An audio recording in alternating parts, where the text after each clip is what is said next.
All right.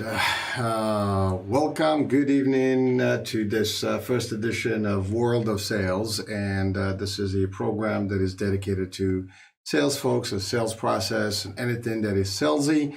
We will be talking in the next few minutes about sales as a definition, sales as an industry, sales as a trade, sales as a career path, as well as how sales is perceived by the rest of the world. And then ultimately the following sessions or the following episodes of this particular topic or talk show will shed the light more on specific levels and steps of the selling process, entitled effective selling. So those will be a couple of sessions that will break down the whole path of a salesperson and what they do need to do to be successful in their business, because we are gonna see now, as we will be discussing live on what is sales and why sales and what's the taboo about sales and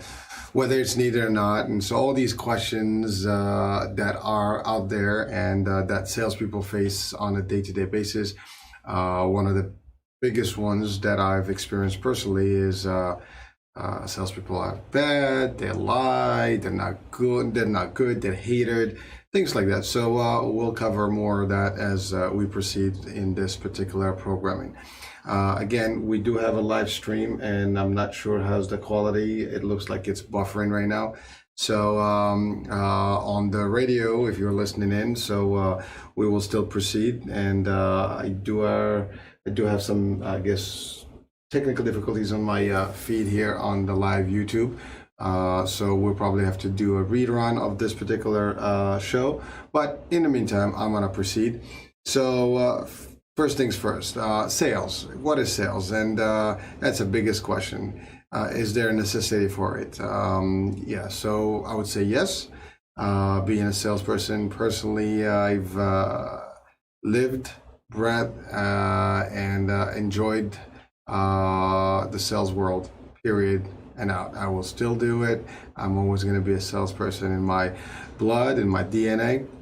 This is also a dedication, type of concept. So you're in it for life. You cannot really get out of it. Some people may do it for a minute, as just a side gig. But for me, it's been pretty much a path, a career. And so as I joke in my trainings when I train sales teams, and I always say this, we all talk. We talk all the time, everywhere, with people, with friends, and sometimes we talk nonsense and BS and all the other. But the bottom line is, what if we used that talking and actually did something well with it and help people, at the same time help ourselves by making a decent amount of money the right way, of course.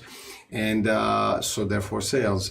I did read once, and I do believe in this, that if you're in business, you're in sales. And I do not know of any business that has started not to grow, and of a business that has started not to make money. And if that is the case, any business would probably be a couple of things. It's either a service provider or product provider for the most part, and that can be a multitude of things. But neither here and there. If we break it down, if you start anything to produce or serve the rest of us, you are actually in the business of selling something somehow. So whether you're selling physical goods, or you're selling a particular service that is helping others, and it doesn't matter what industry, it doesn't matter what the end use is. At the end of the day, of course, we're talking legal sales here. The end of it is that it is a sales transaction, and therefore while there might be sales that are done and conducted in a way that it doesn't require an individual to actually present the actual offering to a consumer or prospect, there are obviously sales that are made through web profiles and different marketing campaigns, and people just buy because they see something and they click on a link and they buy it. That's great. That is a sales transaction, and just not driven by a salesperson but by a sales process. So but in the meantime, for us salespeople, individuals who are immersed and actually make a living in sales, and there's a joke: salespeople are the second most hated people on the planet, and I'm gonna say the first ones, as I've always been told, the lawyers, and that's because lawyers are very tough and they get things done, and so do sales, and sometimes you can't get away with them. And so I think in alike, that's really what the analogy is. Well, it's not a positive analogy, and oftentimes in my trainings I do tell people that as a joke, but also I emphasize on the idea that while there's always going to be a person or a few people that will give a bad name to any industry or any type of job or career or function, that doesn't mean that the rest of us are bad. And if people do the right thing, by the right training and follow the guidelines of their companies, as well as, really, really understand what sales and sales psychology and all the things that are, the components of sales, then they will never be portrayed as such. And therefore, they will be saviors. That's how I see salespeople. I encourage every salesperson out there, and believe it or not, everybody is a salesperson, and I'll get to that in a minute. So just because we choose to actually use it to make money and help others, people are selling every day in their life.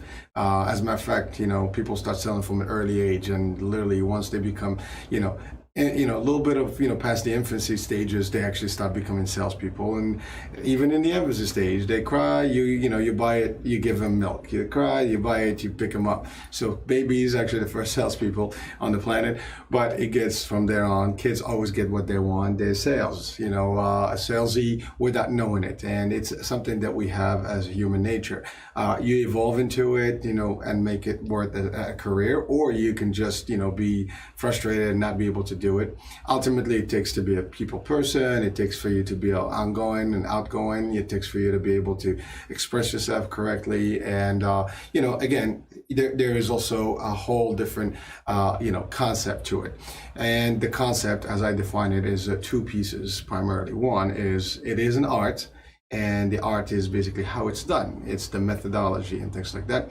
And, there is a science, which is the specific measures and steps you will take as a salesperson or a sales individual to make, a sales, transaction happen.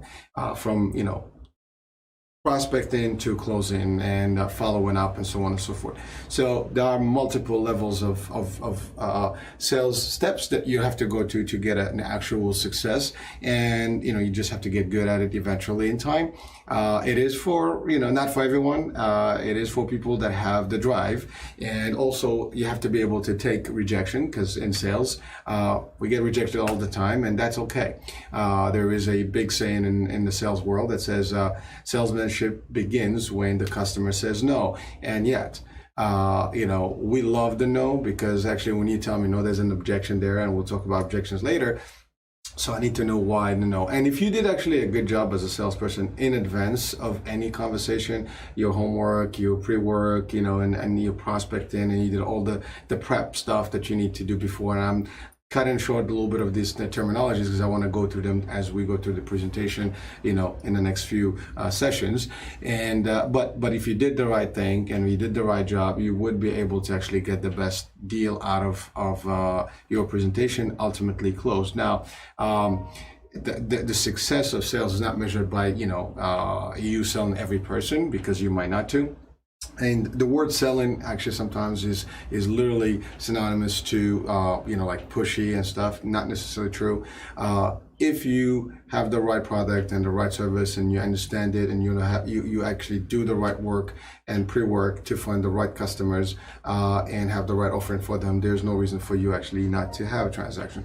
The mistake people make is typically going for someone that may not have any interest in whatever you are selling. And therefore it becomes a difficult task, and maybe you waste a lot of time on that particular individual versus the other one, which will be ready to buy. So these are all things that we struggle with in the sales world, and there is no win 100%. I mean, the best of us have good days. but you might also have bad days. The key here is to have a lot more good days than bad days, and so that's really where we actually tend to want to focus our efforts on. So again, art, science. The science is the steps that you have to take, and they're very measurable. They are smart, and we'll talk about the SMART objectives and the SMART components as a concept. Specific, measurable, and so on and so forth. And then there's also different formulas that you have to address and follow, step 1, step 2 to the end. And if you did exactly how and I'll give you the actual formula, it's not a secret. It's not a matter of knowing the formula, it's also knowing how to apply it and execute on it. Like everything else, you can take the horse to the water, as they say, can't make it drink. Same thing, you can give a formula to anyone, doesn't mean that they're going to succeed on it. And I've seen in my career path a lot of salespeople that make it and others don't. Doesn't mean that they're bad people, doesn't mean that anything. Some companies, they have specific measures and goals and targets and performance metrics. And ultimately, if you choose a sales career, sales metrics are part of it, performance is part of it. You deliver, you don't. I personally been through it, through the trenches, and moved my way up the ladder of sales, leadership. But at the end of the day, it remains the same. The same steps are taken by everyone, and some of us do succeed. A lot of us do succeed, then at different levels. And of course, others, they just don't have the right stamina to keep up with it. Again, it's pressure. That's another thing that people have to be able to work under, because it's not an easy picnic. You wake up every morning, there's a target that you have to go after. It is determined by the hierarchies above, and sometimes it's determined by the nature of the business. But again, at the end of the day, every business, if you're looking and watching or listening right now at my video or on the radio, you would know that one thing. There is a transaction. If you open a business as an actual investor, as an actual business person or business owner, you want your business to succeed. And so the individuals that are working for you, whether they're salespeople in general, they need to do their job. I have seen I've actually seen a lot of bad salespeople in my life as well, that I encounter in different places. In my personal dealings as just an individual, and sometimes you do comment, sometimes you don't, but their approach is wrong, and those are some of the things. And there's a lot of coaching on sales everywhere on YouTube. There's a lot of presentations, conferences, and things like that. I personally specialize in the sales in the insurance world, and more specifically the Medicare and Medicaid government program space. And I've been doing that from the last 25 years, actually 26 now. So in a lot of it is, I started as a salesperson in the field, and then ultimately, managed a lot of sales teams and directed them, and, run the whole sales division over time. But at the end of the day, you remain a salesperson, your thought process is always that. You always pitch in. That's the other thing. I mean, you're always going to be pitching at any level of your sales career. So whether you're direct consumer sales or you're actually selling, to your, hierarchies, you still have to pitch. And why? And people tell you, well, why are we going to do it this way? How are we going to do it? Why not the other way? Tell us how it is. So you have to do your presentations and always break it down to the level where people see and get a comfort, level. So they might not, buy a service from you, but they buy the concept, the idea. So ultimately they can support you in your stuff. And this is more advanced selling in terms of if you have a career path that you want to pursue as a sales leader.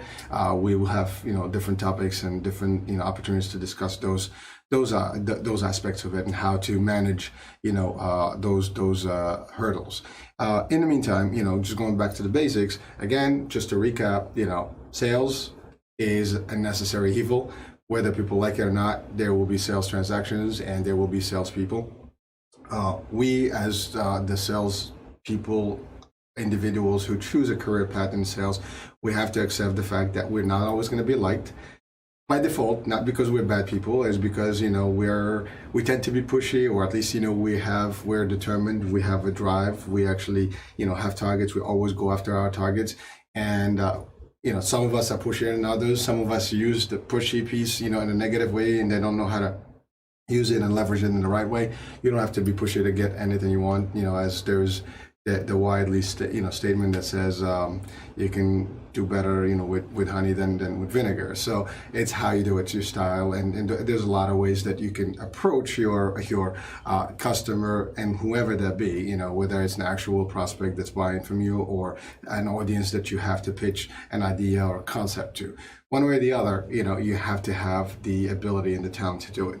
And when you sell into consumers, also there's different levels of how you do it and how you succeed. Some people have a comfort zone to speak one-on-one easily. Some people are a little bit more timid and shy. They may not have the same, I guess, eloquency or at least the drive to be able to do this, in a smooth way. But there are people that actually might want to do it in the form of a group, presentation, and that's not for everyone. But it can be done, and people get intimidated sometimes, which is, again, public speaking is not a comfort zone for everyone, and everybody gets a little bit of anxiety at a point or another in their life. It takes some practice, and over time you get good at it, and you can do it. The main thing is understanding what you're selling and having the full knowledge of what you're actually going to be talking about. That's a key thing. If you don't know it, and if you're not good at what what you're doing, you're not going to be able to present properly. You're not going to be able to share your ideas and convince that particular consumer or prospect of what you actually pitch in.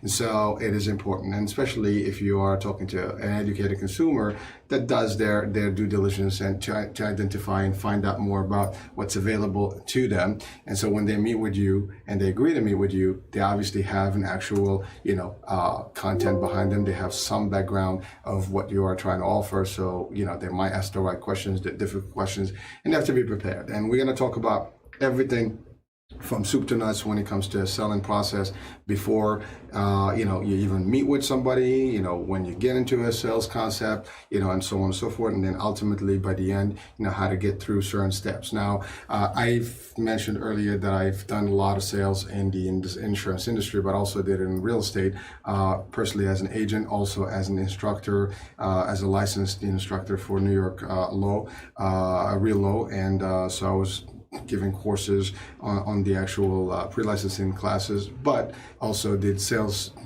trainings for the actual real estate agents and agencies. So again, different industries. Sales concepts don't vary much.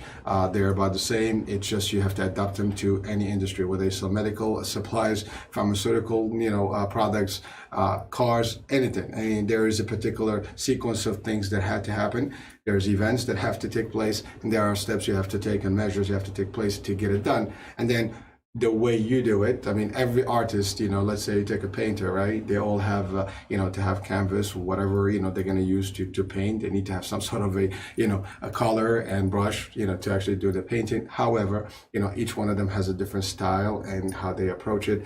And that's what gives them their unique, presence. Same thing in sales. You have certain steps, you have certain things that you have to have in place, tools, and then ultimately your personality, your approach, your touch, and those are your little and your arts, your style are going to make the difference between one salesperson versus the other. We can be two of us selling the same product. One of us may succeed and the others may not. And again, seen that, been there, not that, seen it a lot in some of the teams where you have always a couple of people that are superstars.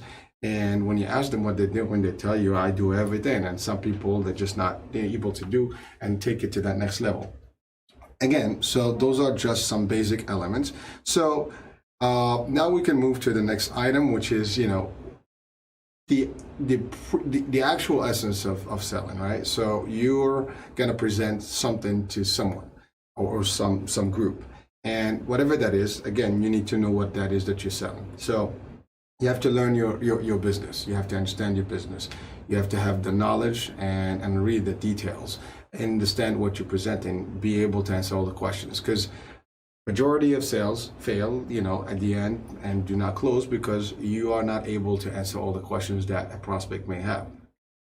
Now, the key term prospect ultimately, for all of us, just to define, is whoever is a potential, consumer or customer or client that you're going to be engaging with, and ultimately, will become a client, permanently a member, a customer, or recurring, member or customer.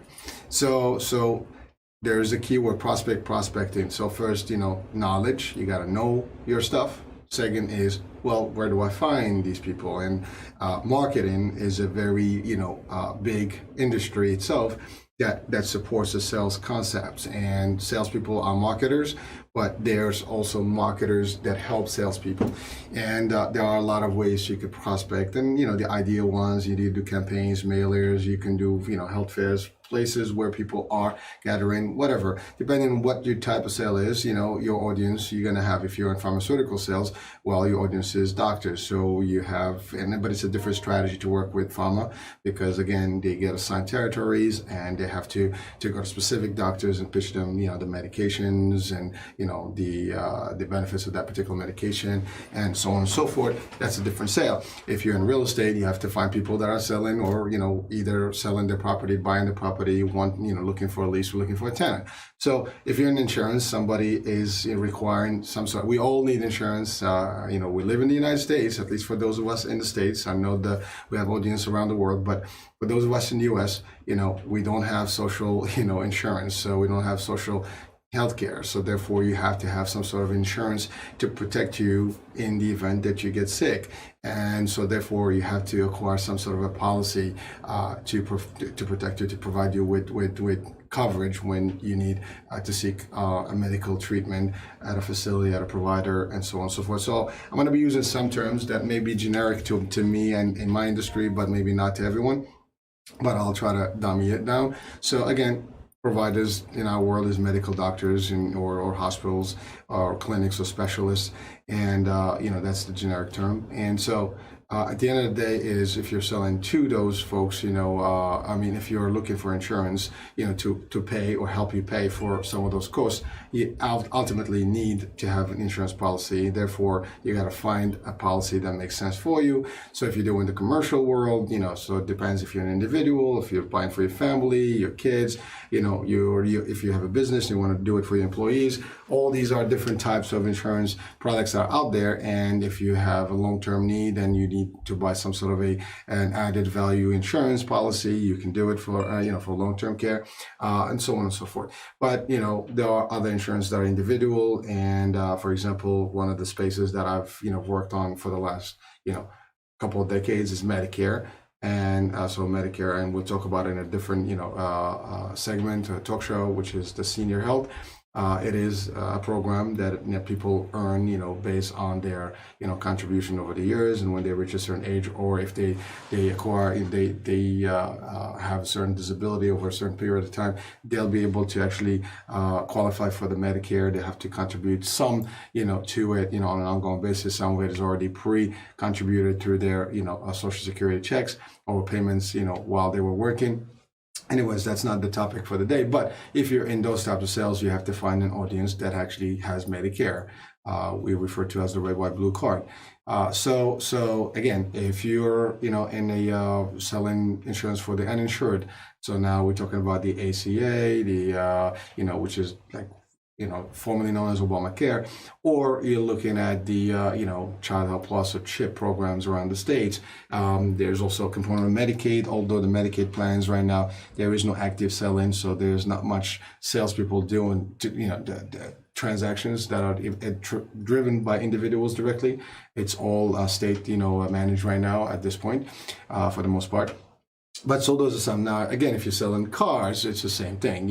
While people come to you in a car dealership, I've actually been in a car dealership myself, and you can walk in and there are like 5 salespeople. Some are better than others. I've had them all, good, bad, and ugly. And depending on some dealerships, they have incentives, and so there's competition. People are very aggressive. Some other dealerships, they don't have that, so it's a shared type of status. So there is no aggressive salespeople that are fighting for a commission, for example. Now, again, that doesn't mean that they're negative, but those are some of the drivers where people tend to be more aggressive and pushy, and therefore create an element of, where people are not so pleased with the actual performance or happy with the actual interaction with those individuals.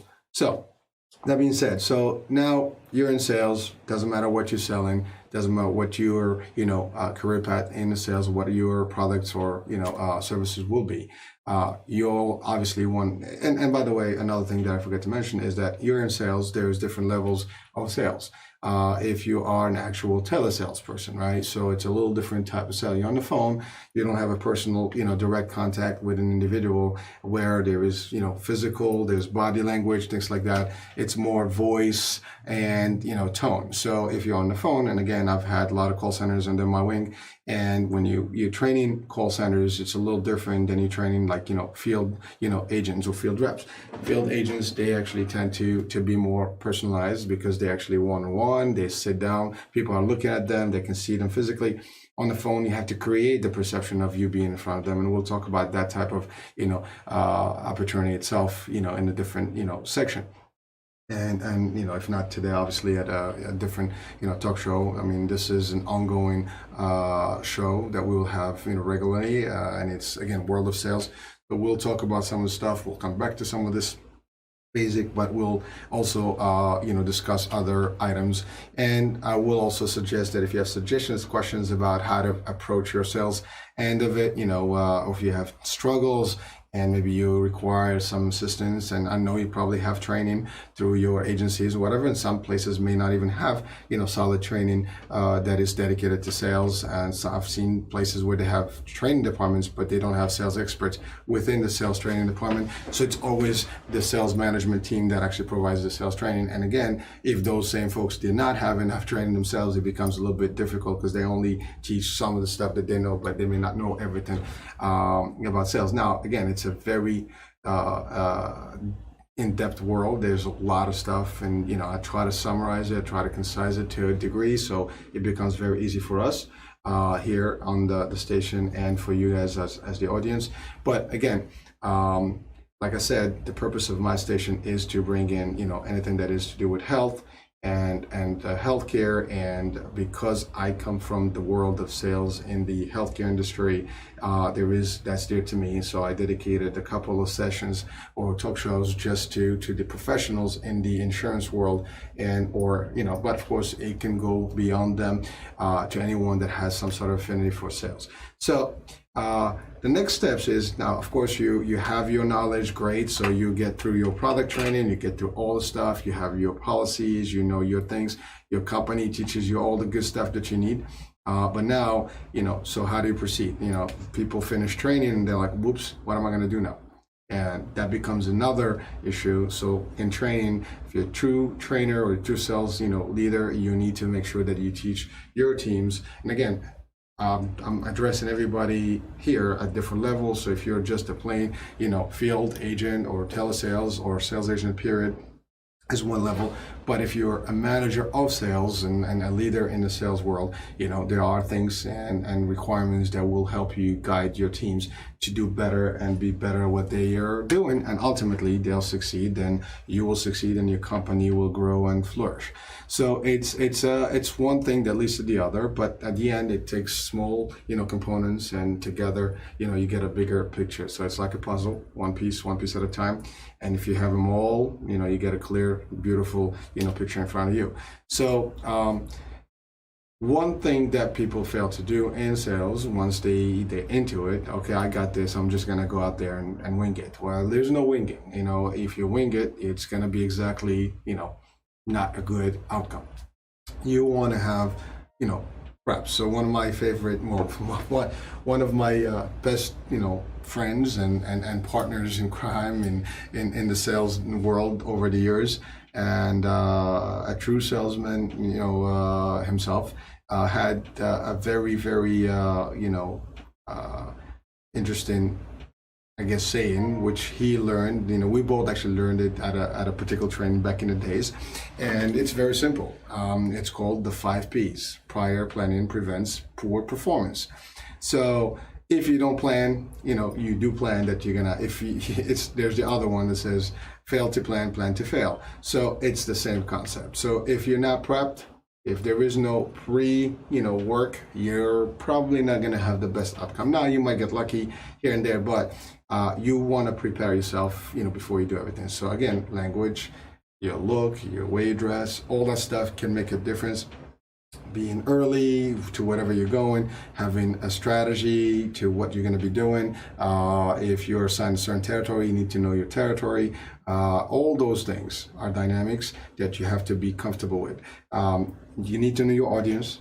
Your target audience is who you're going to be selling to, where they are, how can you approach them, where can you approach them, when can you approach them. And the reason I say when, because I worked with the senior market for many years, and even when I was at early ages as the one of the agents in the field, seniors are early risers, and you know what? If you're not out there early on, you might miss them.